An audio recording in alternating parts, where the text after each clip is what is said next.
Yeah, by then they'll be like brand new. Okay, our next guest after our financial superstar is Dom Faussette. And he is a keynote speaker, an executive coach, best-selling author, radio show host, sorry about that, a military veteran and prior police officer with 10 years experience in corporate leadership training. He's the CEO of Think, React, Lead, and that is a company that is dedicated to pushing people past their limiting beliefs by bridging the gap between their mind and heart for increased success. And I'm going to add here that he has the coolest dog ever. Will you show us dog pictures? Oh, yes, please. Oh, wait, we can't hear you.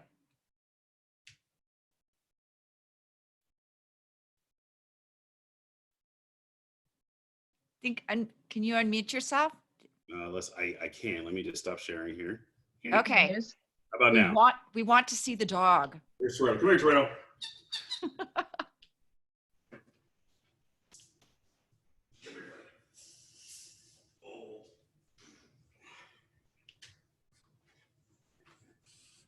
All right, I just need you to be kind of good, all right? Hi. Toretto. Is that the coolest little face ever? He does have a personality, and he's not mad. That's his face. That's his resting dog face. Yes, it is. Put you up, buddy. All right. So talk to us. Hold on, I gotta read you.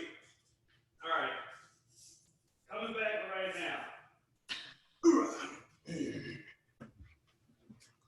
Here we are. Good day. I'm assuming you can hear me correct? Yes. We are all set. I'm looking forward to this. Thanks, Juliet, for contacting me and inviting me to this conference. As a speaker, right? Most of us know that the stage is where we get our mojo from, but this will be interesting. We're going to talk about command presence. I'll start sharing my screen here in a minute. Let's just pull this up as I talk. All right, here we go. So we're going to talk about command presence, and Juliet was correct. I started in the United States Air Force, K-9. I've been loving dogs since probably way back, but it brought me to a career in the military. Then I got out and became a police officer in Jackson, Mississippi. And then I left there and I jumped into the corporate space, started with sales and eventually moved my way up into the finance and insurance realm, into leadership and development. Command presence was something that I implemented in my own life. And it's what's helped me build Think, React, Lead. Think, React, Lead is think as an executive, react like a soldier, and lead in every aspect of your life. It's the name of my radio show. It'll be the name of my podcast. It's the name of my book. It's something that I've utilized in myself over the last, I'd say, 15 plus years. And it's allowed me to take time to step out into the entrepreneur space. July of 2017 is when I initiated that. And I haven't looked back since. But command presence is this section of the conference is today's confidence for tomorrow's vision.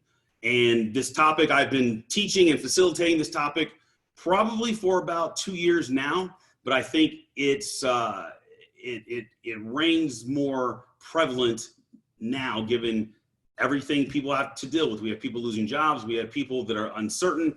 We have people that get caught up in their head, because of what they hear on the radio, what they see on the news. Command presence really allows you to focus. And I don't know who came up with the acronym of focus, but it's follow one course until successful. And when you maintain, staying dialed into what it is that you were purposed to do, I don't care if you have a loved one die. I don't care if, not that I don't care, but go with me on this one. Nothing's going to stop you, right? You might lose your job. That's fine. You might lose some clients. Okay, right? We're not promised that every single minute of every single day is going to go right. I recall a time last year that I got invited to speak somewhere like I normally do, and my mom happened to be in the hospital. And so my mom was a drill instructor in the military, so she's a little bit tough. but we didn't know if she was going to make it through the year last year. And I went to the hospital and I said I was going to cancel the event. She said, no, like, you're not a doctor. There's nothing you can do for me. Go do what your purpose to do. And when you know what your purpose to do, you operate at a high level of command presence. So here are the 7 questions that will help you take back what's yours and increase your results. All right. So I've never come across anyone without a vision. This is a PDF and I can send it down the road, but all the answers are going to be in here. I've met many people who lack the confidence to attain their vision. And vision is the faculty or state of being able to see, right? A thought, a concept, or even an object formed by the imagination. Now let's talk about confidence, which is the state of feeling certain about the truth of something. Let me stop right there. Most people aren't certain. And you're probably saying, yes, I'm certain. Okay. You go to a restaurant that you've been to several times before. Menu hasn't changed. You get the menu and you look at the menu. You spend too much time looking at the menu that hasn't changed, that you've seen over 20 times over the last year or two, right? You go to McDonald's and you stand in line and you're looking at everything. 5 minutes later, you walk up, they ask, what is it you would like? And you look back up at the menu. You had 5 minutes to look at it. The confidence comes from being able to make a decision, right? Be certain with everything that it is that you are going to do. There should never be a moment throughout your day that you don't know what to do, right? One of the things that, growing up, I wasn't allowed to use these words or this sentence. I don't know. At the age of 11, that was a phrase or statement that had to be removed from my vocabulary. So you either know or you know somebody that knows the answer. You might have to text them, you might have to call them, you might have to write them, but you do know. And oftentimes the questions that we ask, we know the answer to, but we're so impatient that we lack the forethought to go deep into who we are to answer the question. And once you are able to combine your vision with your confidence, you will know your full potential and have clarity on your purpose. So let's talk about 3 common reasons people have lost their confidence. Some people, simply put, have been discouraged by others, right? Some people are held back by past disappointments and hurts. And then some people get into the habit of settling for average. Here's a quote by one of my tech sergeants, Tech Sergeant Troutman. He said, on the way up, you might get kicked in the teeth. It doesn't mean you stop. So if you're disappointed, that's fine. It means you're breathing. It means you're alive. If your feelings get hurt, that's wonderful. It means you're breathing. It means you're alive. If other people hurt you, if you hurt, whatever it is, as long as you can breathe, you can embrace the suck and you can move forward. Many people, especially now, wake up and they don't have their schedules have changed. And unfortunately, they've allowed their routines to change. Some of us that are parents, we have to now, our kids are at home and our kids have to get into this, oh, I'm staying at home. Well, no, you're staying at home, but the routines don't change. Just because you lost your job or you lost clients doesn't mean your routines change, right? So if you had a job or if you were getting up, getting your kids ready for school before at 5:30, that's part of your routine. Still get your butt up at 5:30, 5:30 hours. Get up in the morning. Just because you can't go to the gym does not mean you can't maybe drive around the block to trick your mind into thinking that you're going somewhere at 5 a.m., come back home, knock out 40 minutes of calisthenics, right? These are things that people started to do and then they stopped because of everything that we have going on. And if you are in the habit of settling for average, I do talk about habits a lot. I sent a link. It's a habit assessment. It'll be, Juliet has it, but you go there and you look at the habits that you have that are areas of opportunities, and you look at the areas of or the habits that you have that are things that you're dialed in on, but you can get better at them. The goal here is not to be average. How does one on a daily basis maintain removing themselves from being average? One of the things that I do is at the end of every day, I ask myself, what more can I do? I say, Dom Faussette, what more can you do? I don't care how tired I am. The other day was end of day. So what more can you do? My gut said, go run 5 miles. Now I am not like a runner, but I completed the 5 miles. right? Your gut knows what to do. What happens is the gap between your mind and your heart is so large. The goal here is to bridge the gap between the mind and the heart, but the gap is so large that you don't like discomfort. You talk yourself out of exercising. You talk yourself out of getting up, right? Your alarm goes off. If you're hitting snooze on your alarm, I guarantee you there's other spaces in your world, in your day, that you're hitting snooze on. It is having an effect on you. So by now you're pretty dialed into attaining your vision and increasing your confidence, and you feel it's worth pursuing. How do you know what the odds are in your favor, that the odds are in your favor? This brings us to the questions that are found here in the back of my book. Let's go to these questions. Let me go back.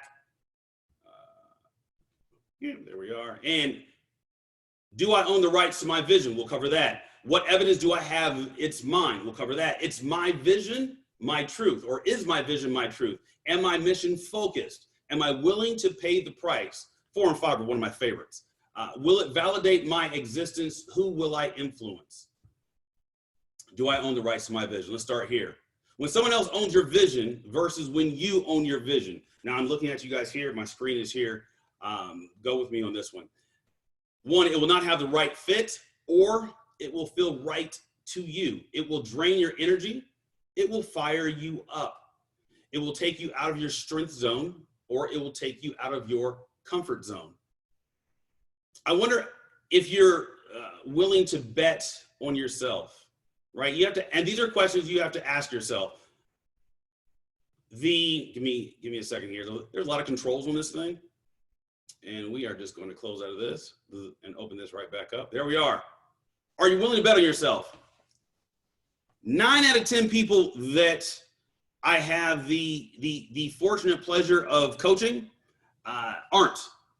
10 out of 10 people say, yes, I'm willing to bet on myself. Let me give you an example of what betting on yourself looks like. I'm not saying do this. I did this for myself. 2017, I said, you know what? I need to start my own business. But I didn't know anything about branding or marketing. And I knew I needed to hire a coach, right? So I took money out of my 401k because my mindset was, if I die in 5 years, if I die tomorrow, I'm not going to use it anyway. So let me build, at that time, a legacy, which I'm still working on that now. So I took money out of my 401k and invested it in myself, right? I was willing to bet on myself. You may succeed if nobody believes in you, but you will never succeed if you don't first believe in yourself. Look at it from this standpoint. I've heard entrepreneurs, I don't care what age, or I just heard people say, my family doesn't support me, right, mom and dad, or my spouse doesn't support me. If you only support yourself on a scale of 1 to 10, 1 being you don't support yourself at all, 10 being like you are just the man or the woman of this operation. If you only support yourself at a 6, you, sir, ma'am, cannot expect anybody around you to support you at a 7, 8, 9, or 10. Somebody can only believe in what it is you do up to the level in which you support yourself. You support yourself at a 6, they can come up to a 5. That's it. So the quicker you build confidence in what it is your purpose to do, and the sooner you start to grow from, say you're at a 5 of supporting oneself to 6 to 7, that's when others can get behind you. Nobody can push you towards your dream. A healthy self-worth creates a wealthy net worth. Don't compare yourself or your vision to others. See, when you compare yourself with those superior, you feel inferior. When you compare yourself with those inferior, you feel superior. But when you stop comparing yourself with others, you feel empowered to create or concentrate on your vision. So specific to public speaking, I have never watched a YouTube video of another speaker for me to get dialed in on how I'm supposed to speak on stage, or how I'm supposed to speak on radio, or how I'm supposed to speak during a TV interview, right? When you follow what it is your purpose to do, and you operate at a dialed in high level of confidence, your gut's going to tell you what it is you need to freaking do. But when you start looking up YouTube videos on how to do something that, like we all do, I don't call public speaking, it's just speaking. I just happen to make money at it, right? I don't know, I've been speaking since I was 2, maybe 2, hopefully it was sooner, but let's just go with 2 for numbers' sake. But I've been speaking for a long time. So getting on stage to speak is not, I'm not comparing myself to anybody. Do I believe in competition? Yes, but I don't believe in the comparison game. And sometimes the best way to get away from the comparison game is turn your TV off, turn your radio off. As a radio show host, probably shouldn't say that, but unless you listen to the Think React Lead radio show. But turn off everything and stop checking social media the moment you wake up. I check social media at about somewhere between 10 and noon. Now I post first thing in the morning, but I don't go back to check to validate or have myself validated to see who liked my post. Many of you do that. Don't look at, there's no reason to look at social media when you first wake up. Zero.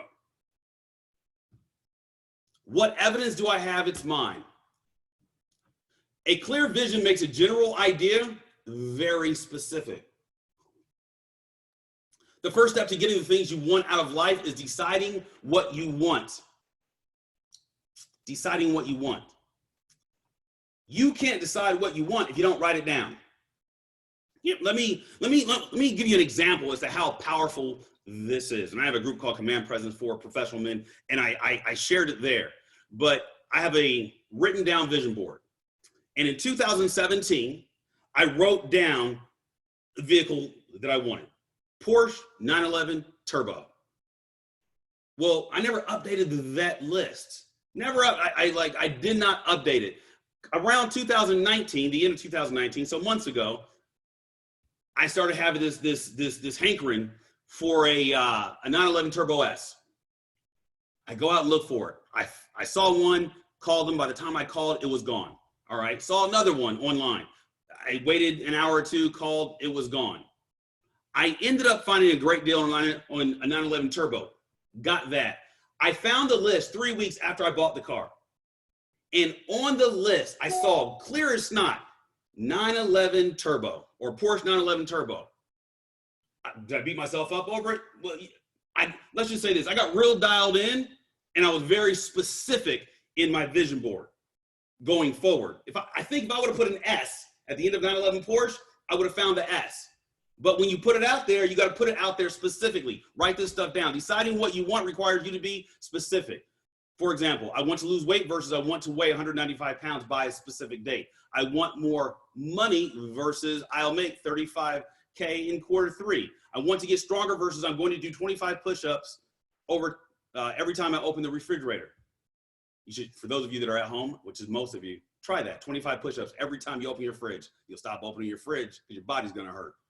A clear vision doesn't become clear without grit and effort. The vision is seated in the visionary, which is you, in his or her life experiences. Again, you, current circumstances and opportunities. When you show up and you bet on yourself, opportunities come. I don't have a speaker's agent. I'm not part of a speaker's bureau, but I do not run out of stages to speak on. Why? Because I invest in myself. I'm very strategic with what I do. My ask is that you invest in yourself. When you start doing whatever industry you're in, write down the 25 things that you need to do in this industry to be successful.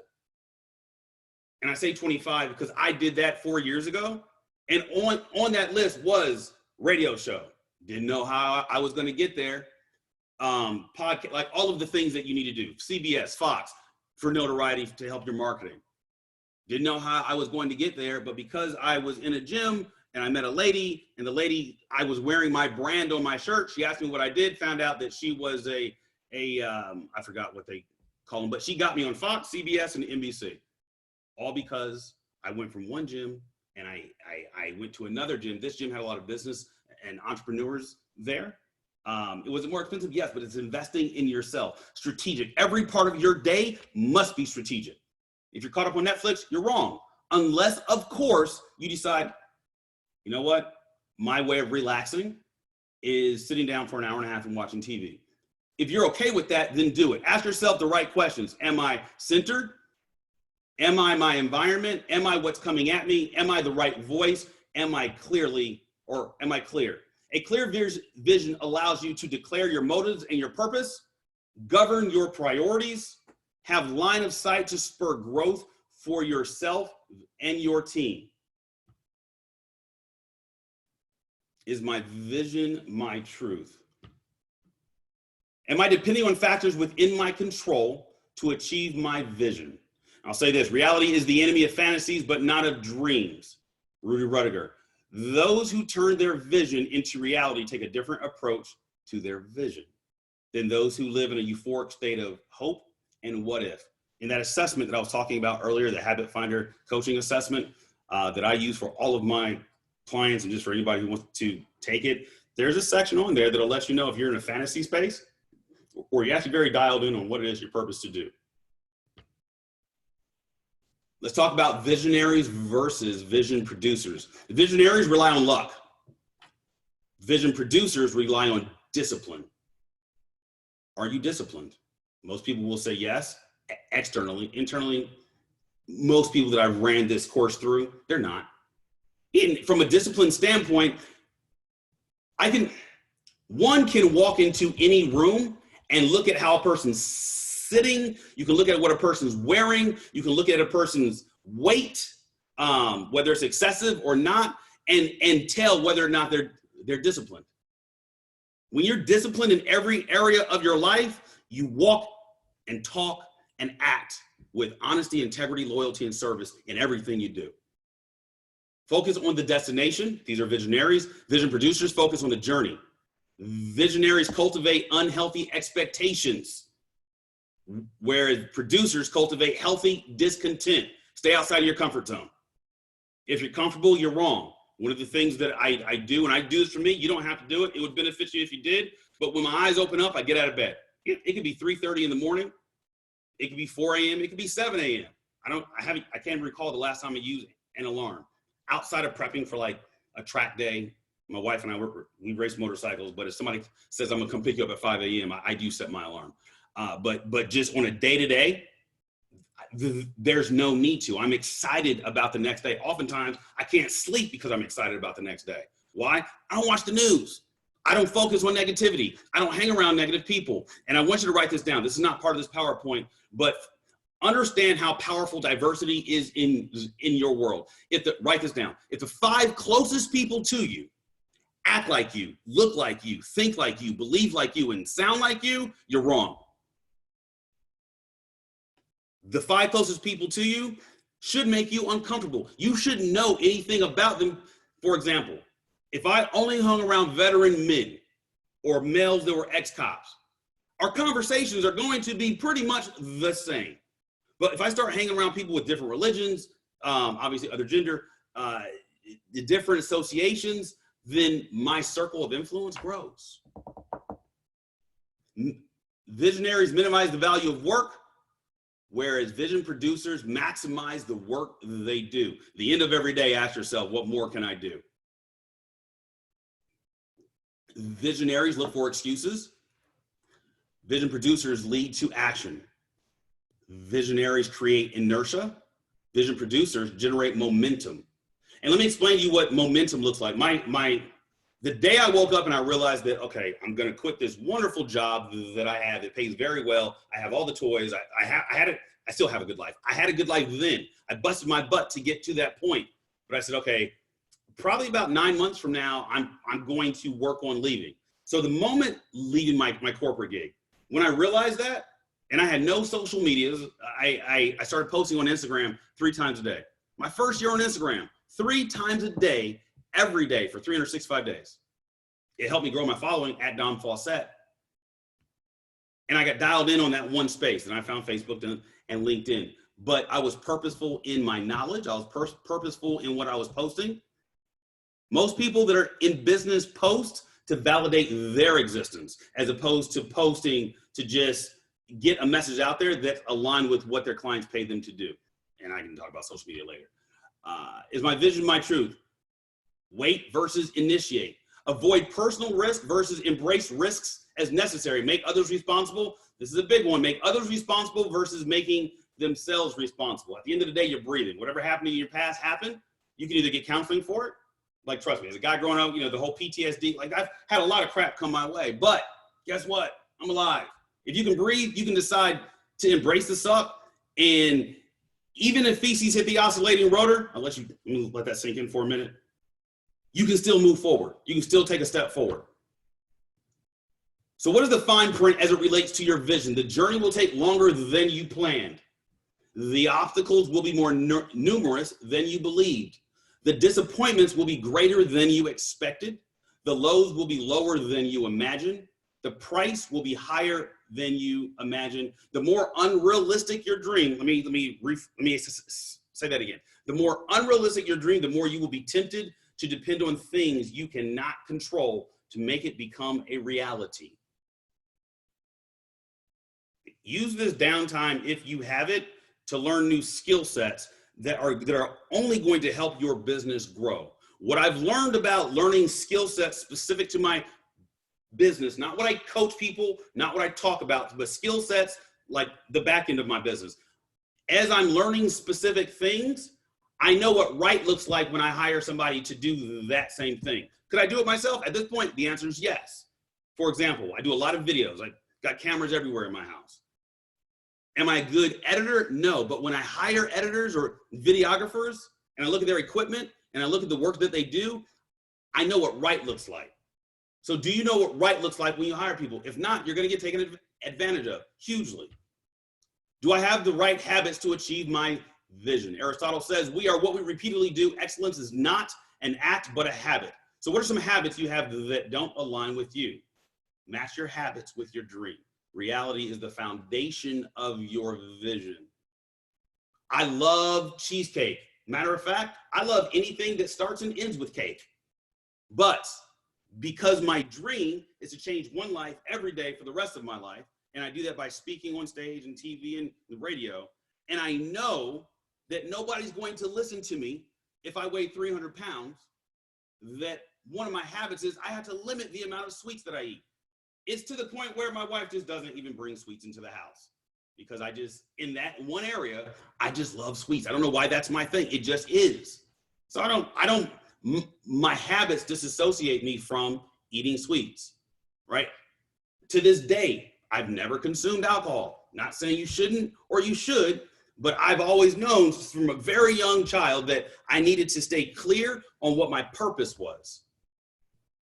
I mean, obviously I'm not drinking at 5, right? But as I've gotten older, right, people ask, oh, Dom, you're in the military, you're a cop, you don't drink. No, why?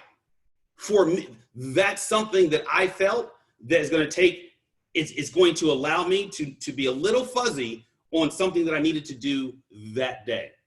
So I don't, and haven't and won't. That's not me. Go with me on this one.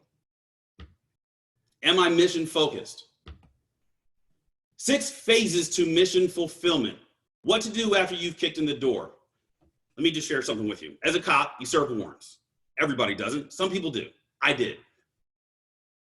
When you knock on a door, like they don't just open the door with the apple pie in their hand and say, hey, welcome, come on in. I was waiting for you. Take me to jail. Oftentimes, Intel will tell you, hey, we need you to go to this numeric or this address. There's three subjects inside based off the last time we checked, and we need you to apprehend these 2. Done. Or this one. Oftentimes what happens is you go and you expect 3, but there's 6 people there. So once you kick in the door, we're not knocking, we're serving warrants. You have to know your position, what actions you're going to take, your options, your resources, your non-essentials, and your challenges. Let me paint this in a picture for you. You kick in the door. We've all seen that on television, or you can envision it. The moment you kick in the door, if they say 3, you're told 3, I can handle 3 on my own, but there's 6 people, you don't have the luxury of closing the door and saying, hey guys, you know what? I'll be right back. Obviously I was ill prepared for this. So let me just come back with some more resources. And you guys just stay here, leave all the drugs, leave everything out, all the illegal stuff, leave it out. Like that's not a conversation you can have. So you kick in the door, your position, you're what I call the frame of death. You're standing in the frame. Your actions, right? Do you know what your actions are going to be in this moment? Yes, take another step forward. Do you go left or right? These are options. If you're by yourself, you better pick it quick. If you're with somebody you should have trained up to this point, I'm talking business partners, so you don't step over each other.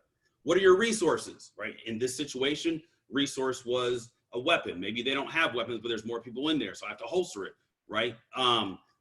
then you're non-essential. So scanning the room, looking at the people, understand, okay, persons number 3, 4, and 5, they're non-essential. The fear in their face lets me know they're not going to touch me. What are the challenges? Persons number 1, 2, and 6. So who do I take out first, right? This is business. Like when you step into business and you do it with the ability to make split decisions, then you're going to win every single time. But the only way to operate at a standpoint or in a stance of making decisions every single day or every single moment throughout the day is you have to do a lot of things to keep yourself out of your comfort zone. You need to work out, right? You don't need to hit snooze on your alarm. Have a better relationship with your spouse. That's a topic for a whole other day. Learn to articulate your positions. The secret of getting ahead is getting started. The secret of getting started is breaking your complex, overwhelming tasks into small, manageable tasks, and then starting on the first one. Some of the brightest people from an educational background, people that I've coached, are some of the stupidest people that I know. Because when they tell me they're going to do a thing, they need to analyze how they're trying to predict the future. At the end of the day, at this stage in my life, I have never coached anybody or spoken to anybody in an audience that the decisions that they make in the moment are going to have a negative impact on the globe. You're powerful, I get it. Let's bring it down to reality. We're not making decisions that are going to cost people their lives, right? Maybe some decisions that you make, you might lose some money, but you learn from that. And if you hang around the right people, then you learn not to make that decision, or you bounce ideas off of people. What is the state of my present environment? Understand your mental environment, your emotional environment, and your physical environment. This includes relationships. So what does your future vision look like? What strategies do you need to set in place to bridging the gap between your mind and your heart? Understand that you need to evaluate all of your actions. Are you unwilling to do it, or are you unwilling to do it? Most people are just,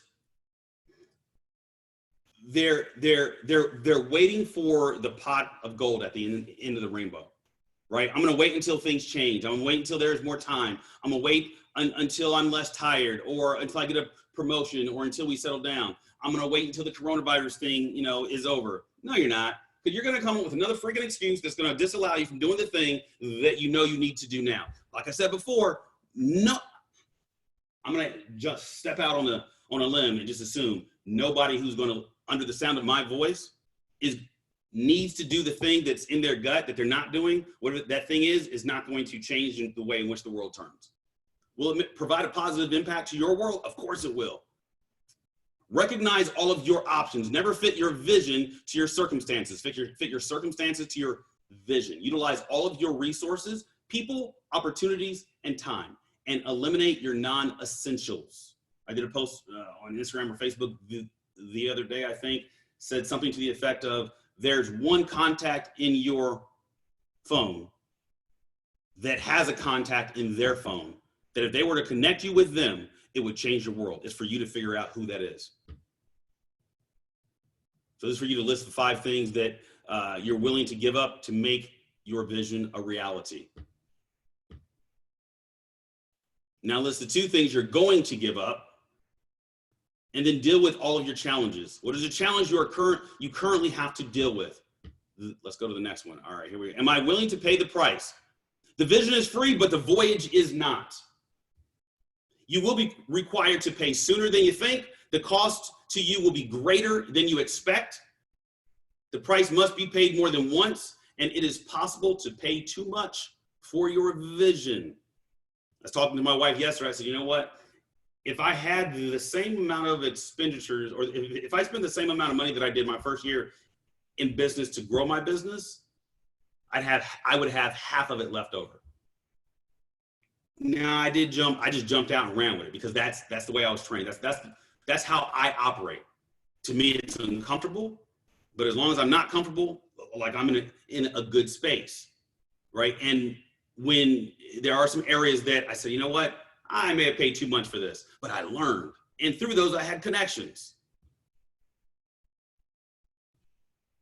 will it validate my existence? Is what you're going to do going to validate your existence? Confident people understand that the difference between the vision and the reality of attaining the vision. Confident people understand the size of the vision determines the size of the valley. See, some of you guys think you're on a mountain or you're at the top of a mountain and you might be winning, right? But it's a hill. Like I'm in Arizona, there's a lot of mountains here. And the way the way it looks out of my front window, you see hills, you see mountains, and then you see like where everybody goes to ski. A lot of people are operating on hills. And then even when they come down into the valley, they're like, oh, it's a valley, I have to climb. Okay, who cares? The benefit of climbing is you stay in shape. You stay in business shape, you stay in mental shape, you stay in the physical shape. So understand that the size of the vision your vision determines the size of the valley. Now don't limit the size of your vision because you're not willing to do the freaking work. Go all in or get all out. Confident people make new discoveries while in the valley. And that's a wonderful place to be. Who will I influence? So maybe you ask yourself, I want to do something significant for myself, right? So you need to influence yourself first. Right? I had a client the other day did a consultation call. I said, what are your hobbies? He says, my kids. Look, as a parent, my son's not my hobby. Do I love him? Yes. Are there times I wish he wasn't around as he's asking me a million questions? Yes. I would much rather be, there are moments I'd rather be on my motorcycle, which he can't be on the track. That's not a space for him. That's my hobby. I'm a good father, right? So understand, you have to make yourself significant for yourself before anybody else makes you, or you expect anybody else to make you significant in their lives. It starts with you. Now, I want to do something significant for others. Giving back is a beautiful thing, right? It changes who you are as a person. And let's see here. How do I do this? Here we go. Give me a second here.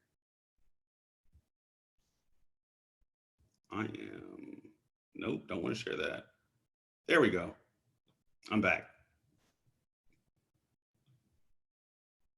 I think I'm sharing. Let's see here. All right, there we go. Just click to present. I hope I'm clicking the right stuff. Anyways, let me get to this. There is,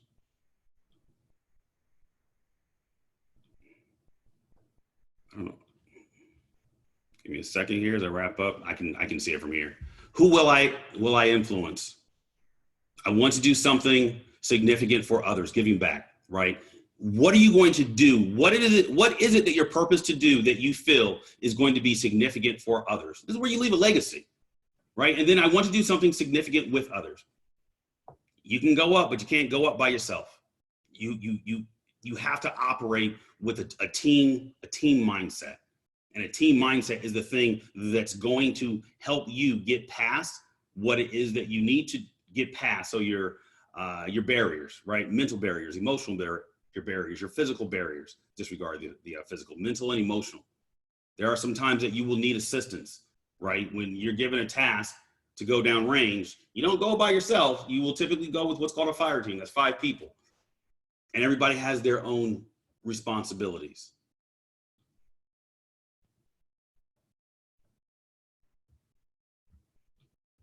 And let me, that is, I'm going to stop sharing and reshare. Here we go. Give me a second here. Let's see if this works. I don't even know what that is. So I'm just going to stop sharing, come back full screen, because that was the end of the presentation. And I don't know if there's any questions. I will take this time to do Q&A. Are there any questions? I don't want to start clicking on stuff. Let's see here. I don't see any questions. All right, while I'm clicking, if there's any questions, type them in the, let's go with the chat. I've got the chat up, that's for panelists. Let's go to Q&A. Currently, there are no answer questions. If you have a question, type it now. What we talked Let me go back to what we talked about. Here we go. Boom. I think I know what I'm doing now. There we are. All right. And it's still there. I think I've got, what do I have, like 10 minutes left, 10, 15 minutes left. For anybody who's on, we've covered a lot. It was fast. At times it may have touched a heartstring, but this is where you ask questions, right? Command presence helps people with their, you're an entrepreneur, the money question, right? How many times do you spend giving information away for free? I hear and see it all the time. And then you don't know how to loop them back in to get to a space of just saying, hey, my services cost this much, right? Command presence is that thing that allows you to get out of the house, right? And go to networking events that you might be afraid to go to, or reach out to different people on social media that can help you grow your brand, help you grow your business. Command presence is that, those conversations, for those of you that are in a relationship, those conversations, I call them crucial conversations that you need to have with maybe your teenage children or your spouse, but you don't because it makes you uncomfortable. It shouldn't. When you're dialed into who you are, these are non-issues. And most of the things that we are supposed to address, or the things we're supposed to move forward on, we don't address simply out of fear or discomfort. I want to bring up the steps I use to attack a goal. And if you implement this, I didn't plan on it, but let's just talk about goals, because I call it effective goal setting. Now, what many people do that I've seen, this is including myself years ago, is we write down a goal. I want to do a thing. Let me give you the 9 things you do for every one goal you have. And trust me when I say, if you do this, you'll start off well and you'll end up better. So you pick the one goal. The example I used earlier was, I'm going to lose 25 pounds, right? Number 2, write down 10 benefits of accomplishing this goal. Let's just use weight for example. So some benefits, I'm not going to go all 10, more energy, reduce risk of heart disease, clearer skin, increased sex drive. 3, so 1 was pick the goal.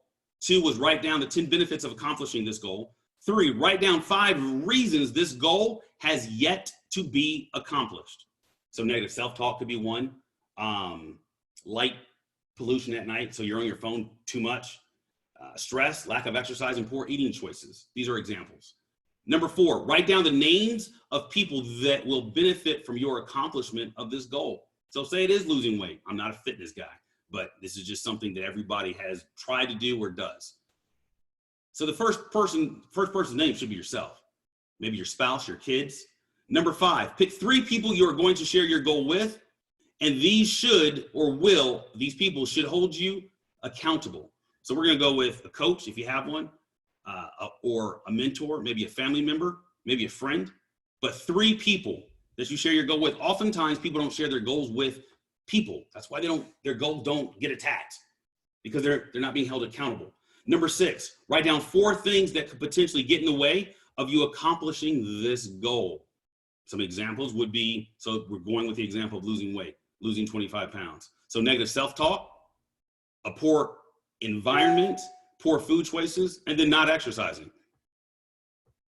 Number 7, write down 3 non-negotiables. This is extremely important. Listen up. Write down 3 non-negotiables that you will implement in order to guarantee you will accomplish your goal. If you don't have non-negotiables in every aspect of your life, you won't succeed. So for this example, I use going to the gym 3 times per week, no TV, phone, or computer after 7 p.m. And I just use this example when I stop eating chips. I'm not a chip guy, but a lot of people are. Number 8, write down 2 ways you will reward yourself once you accomplish this goal.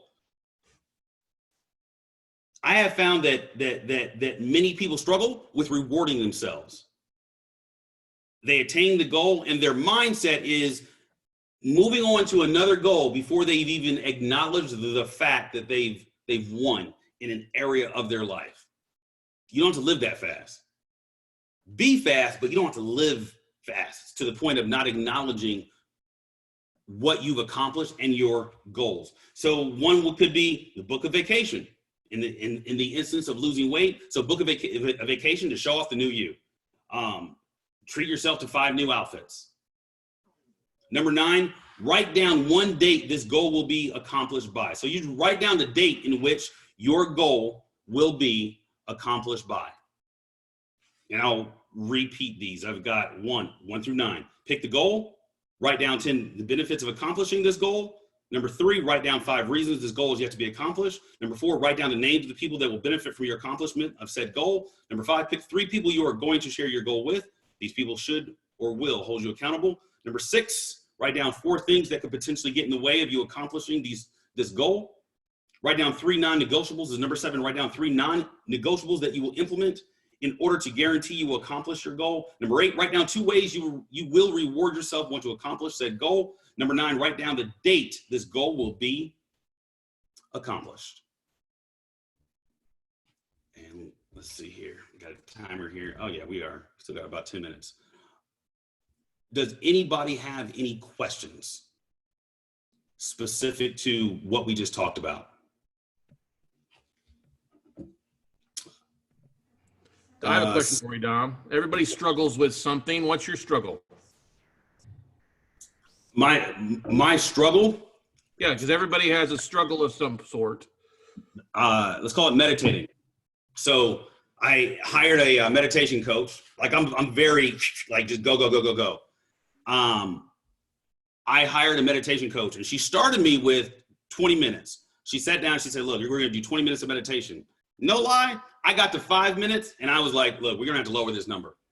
Because sitting still, what has, even as a kid, it was horrible. But as an adult, it's what helped me get to where I'm at. But I forgot what the phrase goes, or who said it, but what got you here won't get you there. So learning how to, as I'm going to use the words my coach uses, stay in my presence, like just stay in the moment.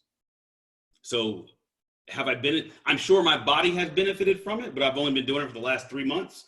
I see things differently, but triggering the mind to just slow down, and it's so beneficial. And it dawned on me yesterday. I went for a 10-mile bike ride, and on my cycle bike, in lower gears, you pedal faster, but doesn't mean you're going fast. You're going faster. Your feet are moving faster, but the rotation of the gears are smaller. So you're expending a lot of energy, and you're not really going that fast. But when you increase the gears and your feet are moving slower, you go faster. And it just dawned, when you go do something like that, you're kind of dialed in. But that was the thing.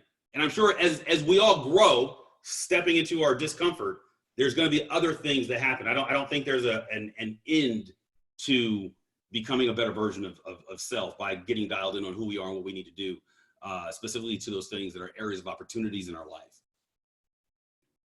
Great question. Thank you, sir. Let's see here. I don't see any other questions. Oh. Did somebody say something? I'm going to go with no.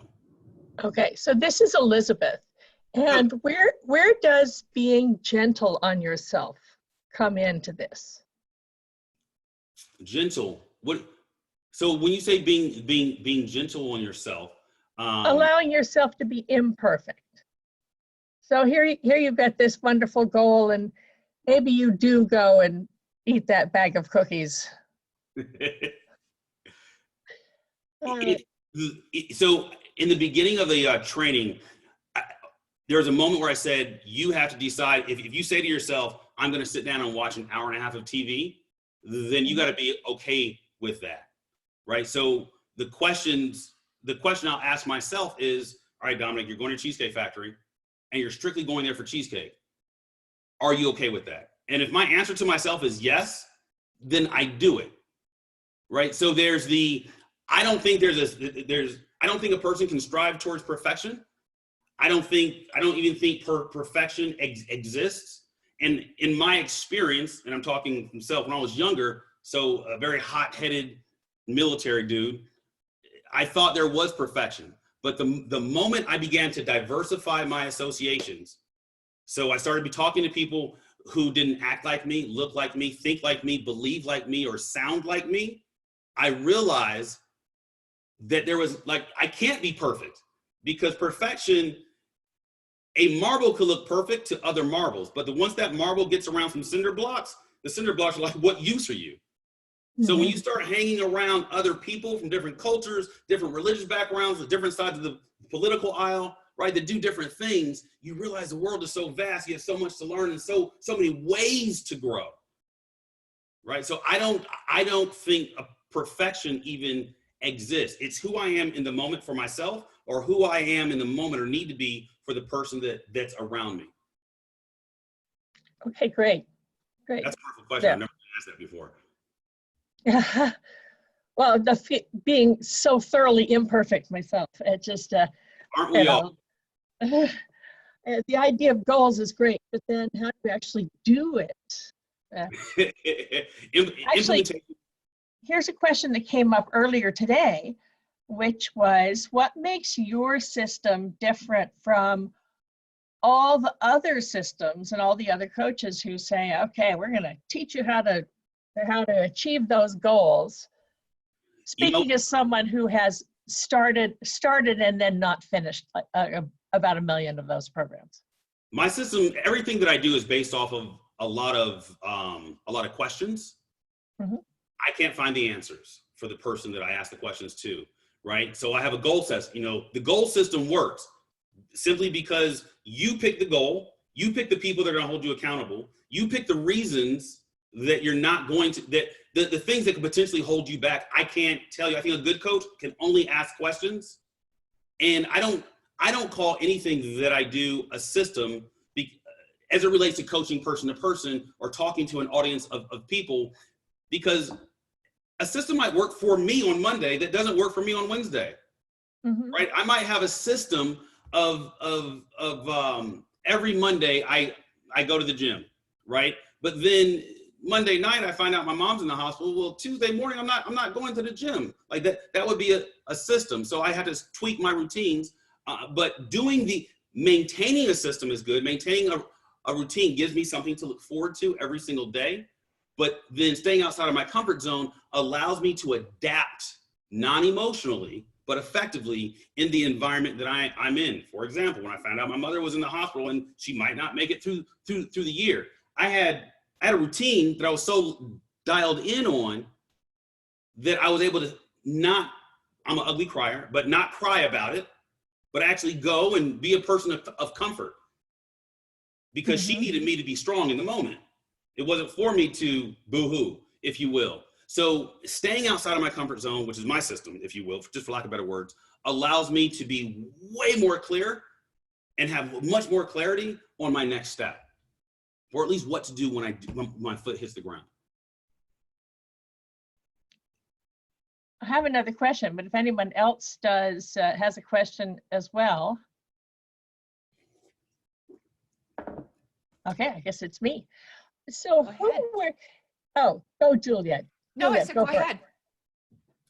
Well, actually, I'm wondering, who are the sorts of people you really like to work with? Or actually, put it a different way, who are the people who are not necessarily a good fit for you? Like, where are the strengths that you're actually going to send them off to somebody else?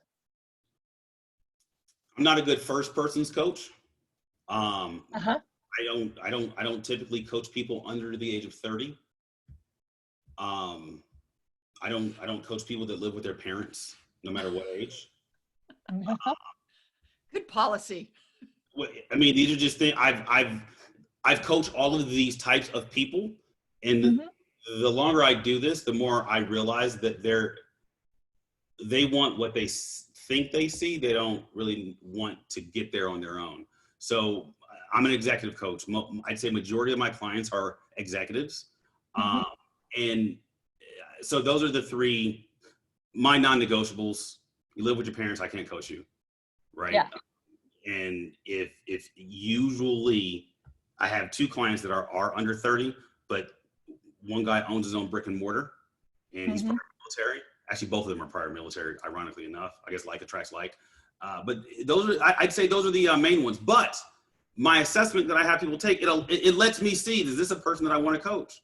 And having been a person that's gone to a shrink or psychiatrist, and having been a person that's gone to a counselor, I know what it looks like. I know what a person sounds like that probably needs to see a psychiatrist. I know what a person sounds like that probably that would benefit so much more going to a counselor, right? And I also know what a person sounds like that's like, okay, I've had a coach, this is what I've done, and this is who I want to work with. Yeah. No, I've asked, actually for referral purposes, is that who's the right kind of person.